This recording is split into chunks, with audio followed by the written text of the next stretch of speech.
Hello everyone, Hourglass Eyes here. Look at that, I am not dead. And I've been sitting on this thing for far too long, so it's time to talk about it. So, right off the bat, you can see that it is no longer white. It is now purple, or more specifically, hyacinth. There's going to be more mods I plan on doing to this thing in the future, but for now, for the review, only the G10 has been changed. So if you don't know what this is the LDY Cygnus. It is a pretty high tier bally from a Chinese company named LDY.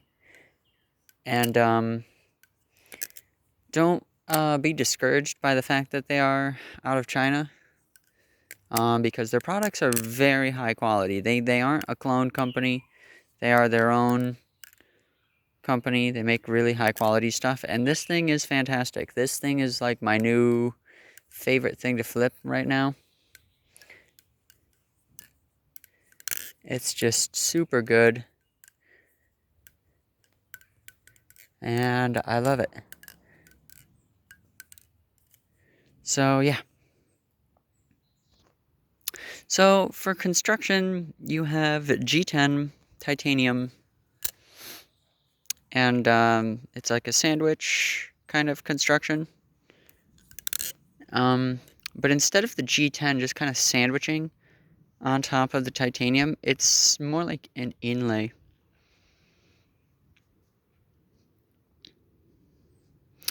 And I really like this design. Now, it does cut a lot of the weight off of it. So this thing, I think it weighs about 3.8 ounces. That's very light. Probably lighter than most people's preference. But if you like lighter things, then this thing is a godsend. Oh my goodness. I like lighter things, and it took me a minute to get used to it, but when I did, God, I just love the way it flips. So it does everything very well. It fans pretty easily.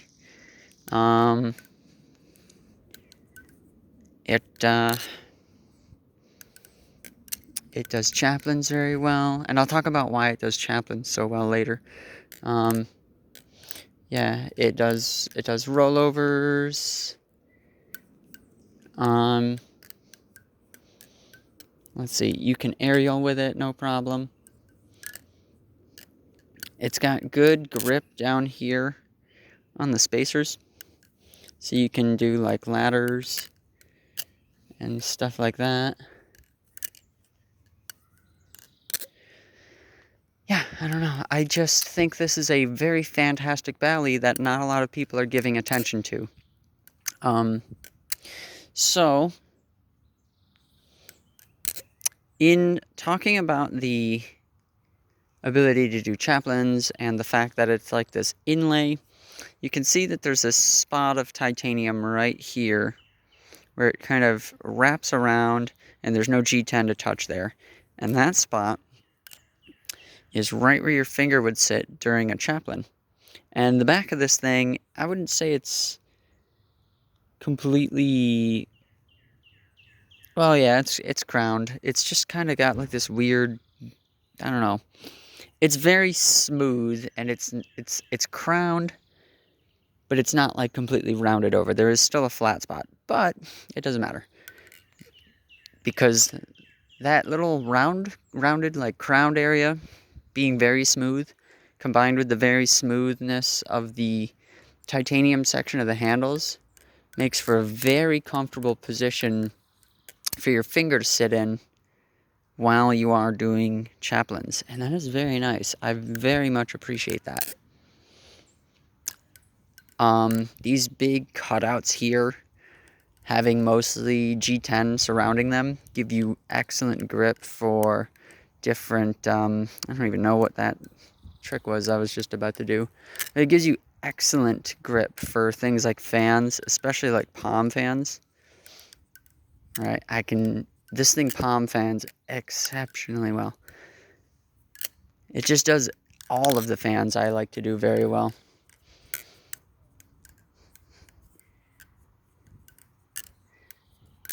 as you can see. Now, I've got the standard blade type. There's another blade type that looks more like I want to say kind of like a Bowie style blade, with no cutouts. I think the way it looks with the cutouts is very unique, so I opted for that. It's also the cheaper option, which I'll get into the price of this thing in a moment, because that is an important thing to talk about with something like this. But see, there's like a cutout here on like the nipple for the Zen pins, which my camera doesn't want to focus, and there's all these nice cutouts in the blade where the fuller would be. I think that looks way cool. It's got this very sci-fi knife-looking thing. It like, if you're a fan of The Mandalorian, it kind of makes me think of like, maybe this could be like a vibroblade type thing. It just looks so cool.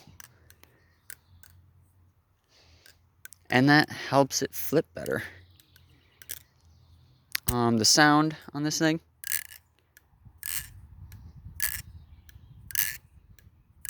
It's got a very cool sound, and I think that's due mostly in part to the semi G10 and semi titanium handle construction. Because it's not quite sandwich. It's like this, like I said, it's like this weird inlay. And I definitely think that helps the sound kind of sound better the way it is. I can't describe it. You have to hear this thing for yourself. So, onto the hardware. The hardware is an interesting thing because it is like Chinese hardware. So it's not, I'm not going to say it's the thing that I like the most about this, because I have stripped hardware on this. But it has like a nice blue effect to it. So it's not just typical hardware. There has been some thought put into it. Specifically the Zen pin hardware, they're very deep. Like the actual screw heads themselves, which I love. I appreciate that because it helps you not strip them. Same with down here. These little spacer screws are nice and deep, so like there's a lot for the Torx bit to bite into when you're tightening down. The same cannot exactly be said for the pivot screws. And the pivot screws are weird because it's like that double-sided look, which I like because that's cool and symmetrical. But it makes taking this thing apart and putting it back together a little bit strenuous when you don't know which side is the screw and which side is the actual like the part that you're not unscrewing or whatever you want to call it, the pivot. So that's a bit awkward. Tune on this thing is excellent. Right out the box. Perfect. And I don't like to call things perfect, but this is one of those rare instances where, like, there's no fuss. I really like the way it came out the box. And as many times as I've taken this apart and put it back together, I've always had it go back together without tap or play. So, I guess technically I should be a little bit less biased, I guess, and say that it's not perfect because nothing's really perfect. I made a whole video ranting about people calling things perfect. So instead of perfect, I'll say that this is extremely good. This is astonishingly good, especially for a Chinese-made Bally. Right, there's the handle play. I don't know if you can even see it. It's very good. And since you got to see that section of it, you can see we've got the latchless design, which I absolutely love. And the bottom of the spacers here, something that nobody ever seems to really talk about in these balisong videos, is the way it feels resting in your palm right there. It feels quite good when you're doing normal fans. It's pretty smooth and all the edges are rounded, so it's like nothing digs into your palm right there when you do tricks like that. And that is excellent. I love that.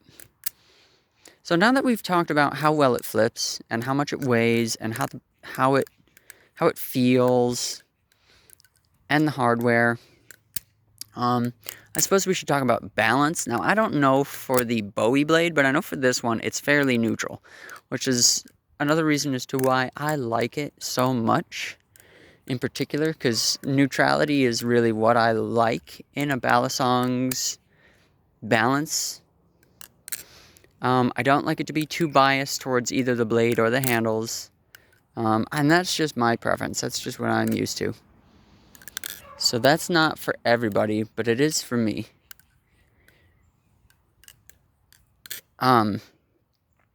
So with all of that out of the way, pricing. So this thing for me was $550, and it took a little bit to ship to me. I think it took about 2.5 weeks, maybe 3, which is par for the course with Chinese ballies. So, you know, don't be discouraged if you order one and it takes that time. They just tend to take a while longer. But yeah, $550, I think, is what I paid. Now, that is a lot. That is a lot to shell out for a lot of people, and I understand that that's a lot. Personally, I think you could lower the price to $450 for the standard blade and still make profit. But then again, I don't know how much these cost to manufacture. However, with that $550, you do get some extra things that I am a big fan of. So in the case, along with it, you will get a trainer blade, and you will get a whole assortment of replacement hardware, replacement washers, and replacement bushings. In addition to that, you'll get like a nice cleaning cloth, and you will get a little card and some Band-Aids. But the Band-Aids are kind of like, you take the Band-Aids out. It's a cute little thing, but nobody really needs the Band-Aids. Remove the cloth and lower the price a little bit, you know. The extra hardware is nice, so I would say keep that. Now, the trainer blade for me is a big con. This is a huge overstep, or I guess not an overstep, but missed opportunity, because you get a trainer blade, and that's awesome. I love trainer blades. Even though I don't usually flip trainers, I love the option. Okay, because it would be nice to be able to take this thing places where maybe a live blade would not be friendly. But the problem is that the trainer blade is not tuned at all on my particular example. Now, that might be different for other people, but that's a problem. When you're paying this much for a bally, everything that comes with it should be extra inspected for quality control. And that includes the bushings for something like the trainer blade. You know, if you're going to provide extra bushings, or if you're going to provide a trainer blade, it should be the same blade stock in thickness as the blade that you've paired it with, so that you don't have to worry about the bushings being oversized or undersized. So for me, I cannot use my trainer blade because it just rattles and taps. So keep that in mind if you want one of these, that you could have that problem. So now that the review is mostly out of the way, I'll tell you what I think of this thing and what my plans are. So right off the bat, I love this thing. This is now like one of my grail bally songs, and it will never leave my collection. I shouldn't say never, but it would be very hard to separate me from this particular bally. It's light. I like the way it feels. I like the way it sounds. I really like the way it looks. The case is very nice. All of it's just a very nice package. And it's really hard for me to find things I dislike about it. The white G10, I'm still kind of wondering if I want to re-dye this, because it is a very light shade of purple. It would be nicer if it could be darker. So that is a mod I'm considering. Hardware is another mod I'm considering. Not for all of it, but, you know, possibly just for the pivot area. But it's not necessary. What I would really like to do is send this thing away and get the blade mirror polished and the titanium of the handles mirror polished, because I think that would be a really cool look with the contrast of the matte G10 being a dark purple, and then the titanium inlay sections all being a very high reflective mirror finish. I think it would look good, I think it would feel really good in the hands, and that is what I plan on doing with this. So if you liked today's video, please go ahead and leave a like. If you didn't like the video, leave a dislike. If you want to see more of this stuff, maybe, question mark, you can subscribe, no pressure. If you like my X and O's thing, leave a comment about why you like the X and O's thing, or just leave a comment about this thing if you want. And as always, peace.